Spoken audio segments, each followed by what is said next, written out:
नमस्कार, जनता न्यूजमध्ये स्वागत आहे। तुम्ही पाहताय जनता न्यूज, आवाज जनतेचा। वाशिम जिल्ह्यातील मंगरुळपीर पंचायत समिती अंतर्गत येणाऱ्या ग्राम बिटोडा भोयर येथील ग्रामपंचायत कार्यालयाची इमारत ही मोडकळीस आली असून त्या ठिकाणी कार्य करणाऱ्या कर्मचारी व तसेच येणाऱ्या गावातील नागरिकांच्या जीवाला धोका निर्माण झाला आहे। त्यामुळे नवीन इमारत होणे खूप गरजेचे आहे। 2020-21 मध्ये ग्रामपंचायत इमारतीचे बांधकाम मंजूर होऊनही ग्रामपंचायत प्रशासनाने जागा उपलब्ध करून न दिल्यामुळे 18 लाख रुपये निधी येऊनही तो परत गेला आहे आणि सध्याच्या परिस्थितीत दुसऱ्यांदा ग्रामपंचायत इमारत ही प्रस्तावित असून दुसऱ्यांदा तरी जागा उपलब्ध होते का नाही हा प्रश्न निर्माण झाला आहे।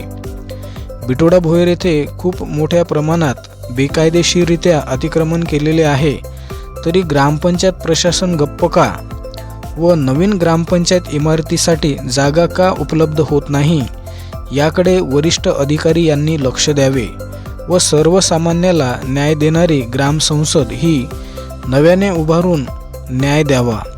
गेल्या 4 ते 5 महिन्यापासून बिटोडा भोयर येथे सरपंच पदाचा कार्यकाळ संपल्यामुळे तेथे प्रशासकाची नियुक्ती केल्या गेली आहे। त्यामुळे प्रशासकीय पॉवर ग्रामपंचायत इमारतीसाठी कितपत पॉवरफुल ठरतो हे मात्र आता वेळेवरच समजणार आहे।